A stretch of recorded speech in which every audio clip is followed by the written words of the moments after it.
Co je vlastně loggie? Jdeme na to.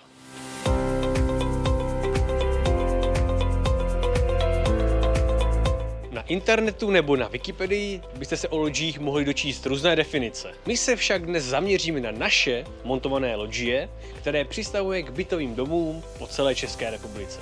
Úplně jednoduše by se dalo říct, že lodžie je takový velký, robustní betonový balkon. Naše lodžie přistavujeme v budově vždy až dodatečně.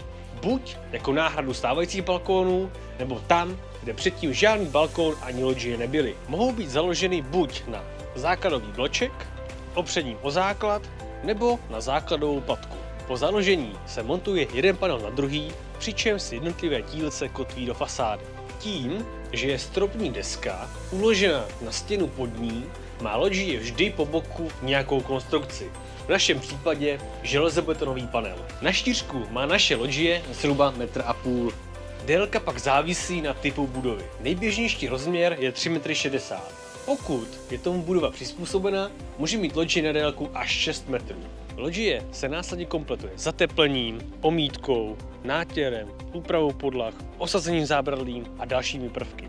Lodžii je poté možno i zasklít, čím vytvoříme uzavřený prostor. Věřím, že tohle je pro základní pochopení dostačující. Pokud zvažujete přístavbu lodžií a zajímá vás více, kontaktujte mě buď na telefonním čísle nebo tady na e-mail. Budu se těšit na osobní setkání nebo u dalšího videa.